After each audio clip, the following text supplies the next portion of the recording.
दोस्तों, कैसे हैं आप सब लोग। आज के बारे में अगर अपडेट्स देखी जाए स्टॉक मार्केट से रिलेटेड, तो पहले तो देखने की कोशिश करेंगे कि आज कितना इंडियन स्टॉक मार्केट या निफ्टी या सेंसेक्स में गिरावट हुई। उसके बाद कुछ स्टॉक्स जो कि न्यूज़ में रहे, जैसे ओलेक्ट्रा ग्रीनटेक न्यूज़ में रहा, लगभग 7% के आसपास यहाँ पर गिरावट देखने को मिली आज के दिन। इंडिगो जो कि एयरलाइंस है, ये भी आज न्यूज़ में रहा। इसका भी रीज़न जानेंगे क्यों आज इसमें गिरावट देखने को मिली। आईटीसी में भी गिरावट देखने को मिली, इसका भी जो रीज़न है वो भी जानने की कोशिश करेंगे। BDL Bharat Bharat dynamics limited, इसके बारे में भी सब कुछ इन्फॉर्मेशन यहाँ पे इस वीडियो में समझेंगे। इसके बाद सबसे लास्ट में एफआईआई और डीआईज का जो है डेटा आज के दिन कैसा रहा, वो भी डिटेल में समझेंगे। तो स्टार्ट करते हैं कि आज के दिन जो सेंसेक्स और निफ्टी में देखने को मिली कितनी गिरावट। लगभग 0.76% के आसपास गिरावट देखने को मिली निफ्टी में, जो कि लगभग 624 पॉइंट की गिरावट थी, और क्लोजिंग जो है सेंसेक्स की 81,551 पे रही। इसके बाद अगर निफ्टी की बात की जाए, जो कि 50 स्टॉक्स का एक इंडेक्स है, इसमें लगभग 174 पॉइंट की गिरावट हुई, और लगभग परसेंटेज टर्म से 0.7% की गिरावट हुई, और क्लोजिंग जो है आज के दिन 25,000 का जो लेवल था या रेजिस्टेंस है जिसको बोलिए, इसके नीचे ही क्लोजिंग हुई 24,826 पे। और इस मंथ में ऐसा, अगर मई मंथ की केवल बात की जाए, तो इसमें ऐसा तीसरी बार हो गया कि 25,000 का लेवल निफ्टी ने टच तो किया, बट वहाँ पे सस्टेन नहीं कर पा रहा है। मतलब कि काफ़ी ज़्यादा रजिस्ट कर रहा है इस लेवल को क्रॉस करने में, क्योंकि इसके बाद अगर 25,000 का लेवल क्रॉस करता है तो सीधे 25,500 या 26,000 का टारगेट जो है निफ्टी टच कर सकता है। बट 25,000 को टच तो करता है निफ्टी, बट उसको सस्टेन नहीं कर पा रहा है, उसको क्रॉस नहीं कर पा रहा है बहुत ज़्यादा टाइम तक। तो ये गिरावट के रीज़न अगर समझा जाए, तो सबसे इम्पोर्टेंट जो रीज़न था कि इंडिया के जो Q4 के जीडीपी डेटा है वो आने वाले हैं। इसकी वजह से जो इन्वेस्टर्स हैं वो थोड़ा कॉशियस होकर वो थोड़ा अभी कॉशियस है इन्वेस्टमेंट करने के पहले, कि जीडीपी डेटा आ जाए उसके बाद हम अपना इन्वेस्टमेंट डिसीजन में लेंगे। उसके अलावा जो इंडस्ट्रियल और मैन्युफैक्चरिंग डेटा रिलीज होने वाला है अभी 1-2 दिन के अंदर अंदर, जो कि इंडस्ट्री में मैन्युफैक्चरिंग का डेटा बताता है कि मैन्युफैक्चरिंग पिछले क्वार्टर में बढ़ी या घटी। इसकी वजह से भी जो है थोड़ा सा अनसर्टेनिटी बनी हुई थी मार्केट में, जिसकी वजह से इन्वेस्टर्स थोड़ा हेजिटेट कर रहे थे अपना पैसा इन्वेस्ट करने में।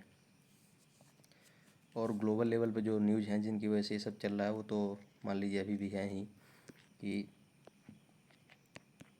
यूएसए का बॉन्ड डील का बढ़ना, और जो यूएसए का ट्रेड वार चल रहा है उसको लेके अनसर्टेनिटी बनी हुई है। वो तो ग्लोबल रीजन्स हैं ही इंडियन स्टॉक मार्केट गिराने के, बट जो लोकल लेवल्स पे अगर न्यूज़ देखी जाए तो यही इम्पोर्टेंट दो रीजन्स थे, कि जो जीडीपी का डेटा आना है, और उसके साथ साथ मैन्युफैक्चरिंग का जो ये प्रोडक्शन डेटा है वो भी यहाँ पे रिलीज होना है इसी वीक में 1-2 दिन के अंदर। तो उसकी वजह से अनसर्टेनिटीज़ बनी हुई है, और इन्वेस्टर्स जो है अपना पैसा यहाँ पे लगाने में थोड़ा सा हेजिटेट कर रहे हैं। और ये तो आपने अपडेट सुन ही ली हुई कि यूएसए ने जो है ईयू के साथ, यूरोपियन यूनियन के साथ जो एग्रेसिव टैरिफ लगभग 50% के आसपास लगाना चाहता था, उसको इन्होंने शिफ्ट कर दिया है लगभग 1 महीने के लिए। मतलब आने वाले टाइम में ये 1 महीने के बाद ही डिसाइड करेंगे कि आप इनको जो है ईयू के ऊपर जो टैरिफ लगाना था 50% का, वो लगाएंगे कि नहीं लगाएंगे।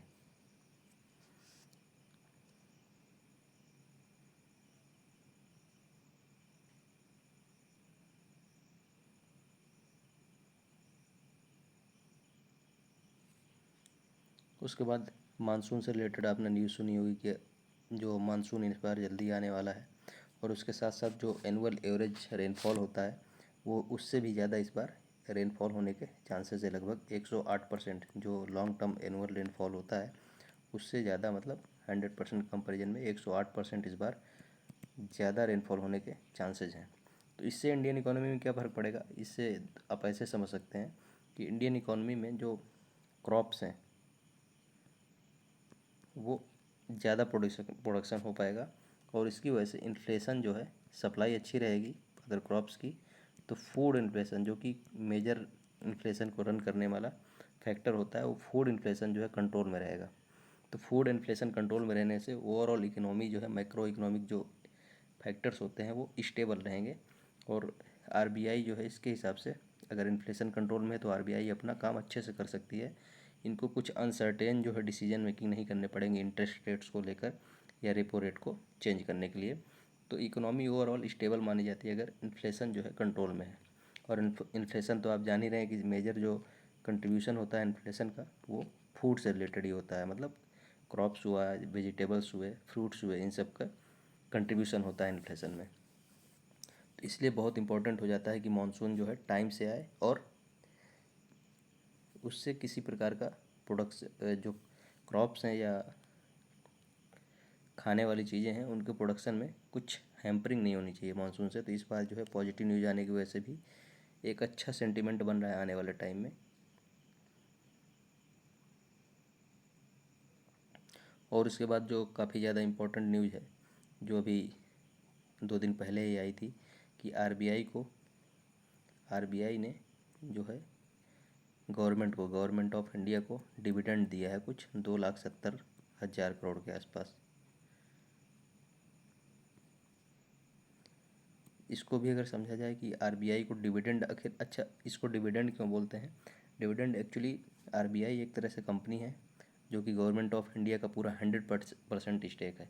मान लीजिए आप ही को डिविडेंड का अमाउंट मिलता है, कोई भी आपने शेयर खरीदा होता है तो उसमें आपको शेयर के हिसाब से कि कितना परसेंट आपका जो है शेयर होल्डिंग है उसके हिसाब से आपको डिविडेंड मिल जाता है। बट यहाँ पे तो 100% share holding government of India की है।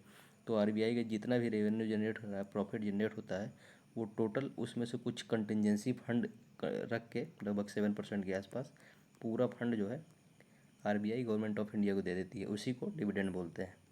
तो इस साल जो गवर्नमेंट ऑफ इंडिया को आरबीआई ने डिविडेंड दिया है उसका अमाउंट 2,70,000 करोड़ के आसपास है, जो कि काफ़ी अच्छा अमाउंट है। अच्छा, इससे फ़ायदा क्या होने वाला है?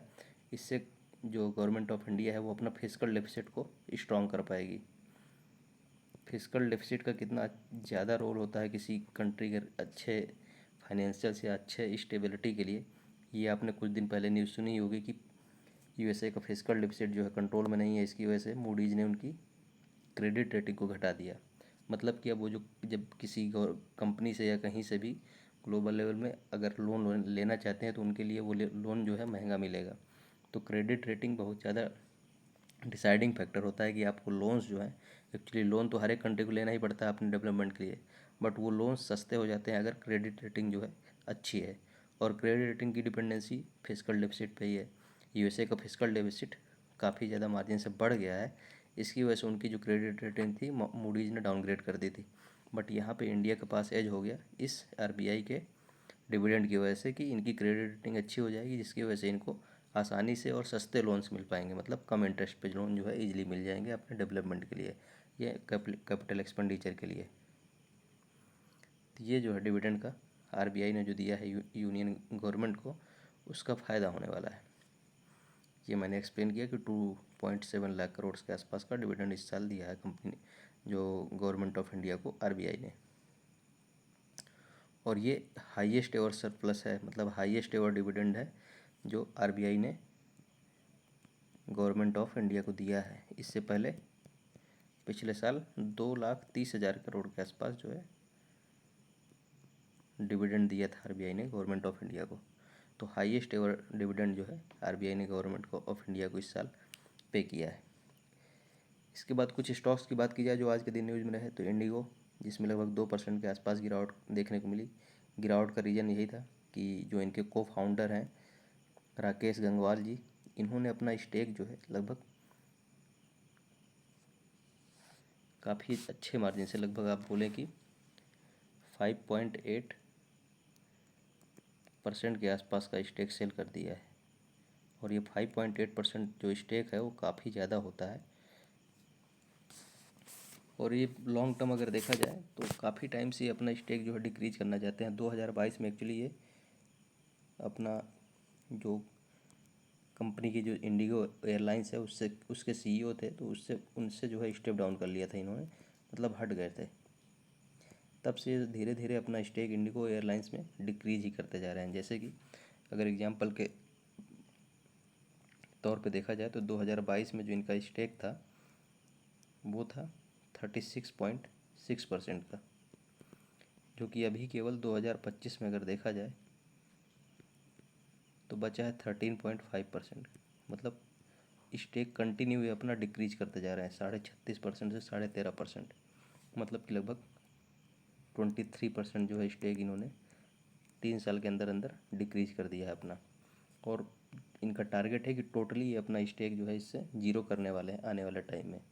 तो इसकी वजह से आज के दिन इंडिगो का जो स्टॉक है या इंडिगो एयरलाइंस का जो शेयर था वो लगभग 2% के आसपास गिरा हुआ था। दूसरा जो स्टॉक था जो काफ़ी ज़्यादा जिसमें आज डिक्रीज देखने को मिला, इलेक्ट्रा ग्रीन टेक, जिसमें लगभग 7% के आसपास गिरावट देखने को मिली। तो इसका भी इम्पोर्टेंट रीज़न था कि महाराष्ट्र गवर्नमेंट ने जिनको इलेक्ट्रिक बसेस बनाने के लिए ऑर्डर्स दिए थे उनको ये टाइमली जो है डिलीवर नहीं कर पाए महाराष्ट्र गवर्नमेंट को, जिसकी वजह से उन्होंने जो इनका ऑर्डर था उसको कैंसिल कर दिया। महाराष्ट्र गवर्नमेंट ने इसका ऑर्डर ही कैंसिल कर दिया, जिसकी वजह से इनका जो स्टॉक था और काफ़ी ज़्यादा हैवी ऑर्डर था, वो लगभग 12,000 करोड़ के आसपास का 500 बसेस को बसेस को मैन्युफैक्चर करने के लिए इनका ऑर्डर रिसीव हुआ था। बट ये टाइमली डिलीवर नहीं कर पाए, जिसकी टाइम था 25 मई को इनको ऑर्डर डिलीवर कर देना था। बट इन्होंने 25 मई तक एक भी बस डिलीवर नहीं की थी अभी तक। इसकी वजह से महाराष्ट्र गवर्नमेंट ने इनके जो टेंडर था उसको कैंसिल कर दिया कम्प्लीटली। तो इसकी वजह से इनका स्टॉक जो है लगभग 7% के आसपास आज डिक्रीज होते हुए दिखा। इसके बाद अगली जो कंपनी है जिसके बारे में कुछ अपडेट्स है, जियो ब्लैक रॉक, जो कि एक जॉइंट वेंचर कंपनी है Jio plus USA based BlackRock company का एक जॉइंट वेंचर है ये। इसको एक अब बिजनेस सेबी ने अप्रूव कर दिया है कि आप म्यूचुअल फंड की तरह या म्यूचुअल फंड मैनेजर के बिजनेस में आप काम कर सकते हैं। एक जो असेट मैनेजमेंट का काम करते हैं म्यूचुअल फंड्स, और जो रिटेल इन्वेस्टर्स होते हैं उनके फंड को मैनेज करते हैं और इन्वेस्ट करते हैं। इसका बिजनेस अब जो जियो प्लस ब्लैक रॉक का जॉइंट वेंचर था वो एक असेट मैनेजमेंट की कंपनी की तरह काम करेगी। मतलब एक म्यूचुअल फंड बिजनेस में अपना बिजनेस जो है आगे कंटिन्यू कर सकती है या स्टार्ट कर सकती है, ऐसा सेबी ने जो है अप्रूवल दे दिया इनको आज, जिसकी वजह से ये न्यूज़ में थे। और जो जियो का स्टॉक था, जियो फाइनेंशियल सर्विसेज का, वो लगभग 4% के आसपास आज के दिन इंट्राडे में ही इंक्रीज होते हुए दिखा है। इसके बाद नेक्स्ट जो स्टॉक है बीडीएल, भारत डायनेमिक्स लिमिटेड।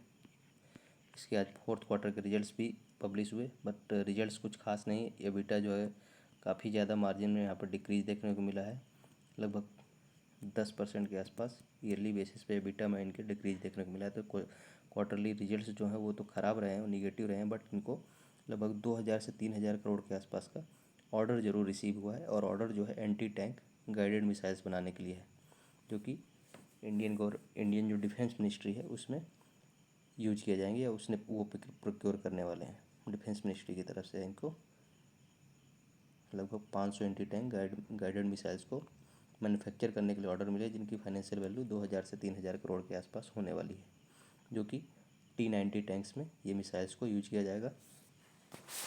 इन्होंने अपने अपडेट शेयर की।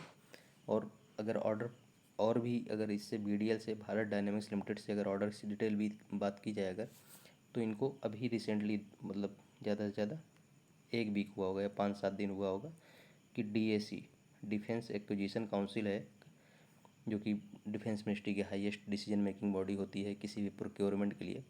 तो उन्होंने लगभग 40,000 करोड़ के आसपास का फंड अप्रूव किया था, जो कि इमरजेंसी फंड है।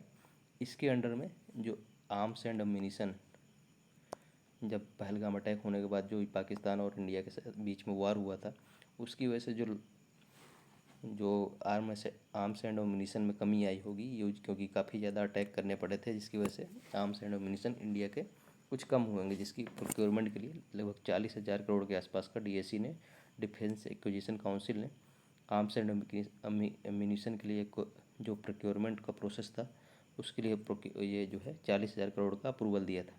इसके अंडर में भी इनको काफ़ी अच्छे ऑर्डर रिसीव हुए थे BDL को। तो वो तो ऑर्डर थे ही, बट इनको एक्स्ट्रा 2,000-3,000 करोड़ के आसपास का जो order 500 anti tank guided missiles बनाने के लिए जो ऑर्डर रिसीव हुए, ये भी एक प्लस पॉइंट है। ये भी इनके बारे में न्यूज शेयर की गई। इसके बाद जो तीसरा स्टॉक न्यूज में रहा आज के दिन, इंडिगो। जैसा कि मैंने बताया कि इनका ब्लॉक डील जो इनके को फाउंडर थे राकेश गंगवाल, उन्होंने अपना 11,988 करोड़ मतलब 5.8% के जो आसपास का स्टेक सेल किया है इन्होंने। तो उसका जो फाइनेंशियल टोटल अमाउंट था 11,988 करोड़ के आसपास था। इतना पैसा आज जो है ब्लॉक डील में इन्होंने अपना 5.8% के आसपास का स्टेक सेल के करके जनरेट किया।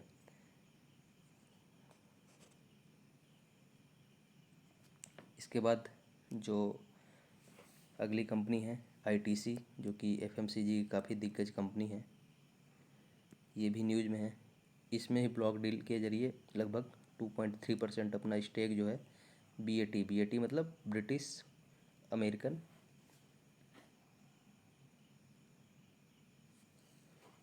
अमेरिकन टोबैको कंपनी, जिसका जो कि इनका लगभग 1900 के ईयर से इनका जो है एक बहुत ही अच्छा आईटीसी के साथ पार्टनरशिप था। मतलब काफ़ी ज़्यादा अच्छा स्टेक जो है इनका मेंटेन था इसमें। ये लगभग 2.3% के आसपास अपना स्टेक इसमें घटाएंगे आईटीसी में। लगभग इसका जो फाइनेंशियल वैल्यू होगा 1.4 बिलियन डॉलर्स के आसपास होगा। इससे पहले बैट जो है ब्रिटिश अमेरिकन टोबैको कंपनी, ये इन्होंने मार्च 2024 में भी अपना 3.5% के आसपास स्टेक सेल किया था। उसके ज़रिए 2 बिलियन डॉलर्स के आसपास इन्होंने पैसा जो है जनरेट किया था, अपना जो स्टेक डिक्रीज किया था 3.5% के आसपास।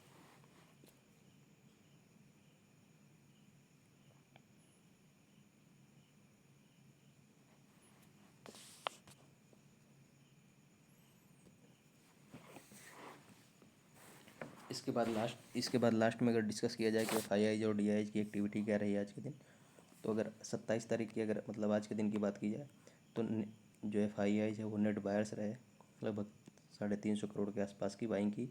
और जो डीआईएच थे वो काफ़ी ज़्यादा मात्रा में आज के दिन बाइंग की, इन्होंने 10,000 करोड़ के आसपास की। 26 मई को भी नेट बायर्स रहे थे दोनों, 23 मई को भी दोनों नेट बायर्स रहे थे।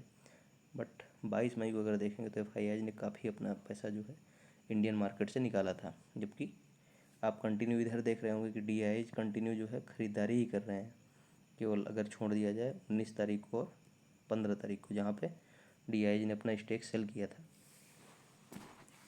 ऐसे बहुत कम ही दिन है जिनमें दोनों ने जो है सेलिंग की हो। लगभग 19 तारीख को आप मान सकते हैं कि दोनों ने सेलिंग की थी। उसके बाद से ऐसे कोई भी दिन नहीं है जिसमें 15 मई से अगर देखा जाए कि जिसमें दोनों ने सेलिंग की हो।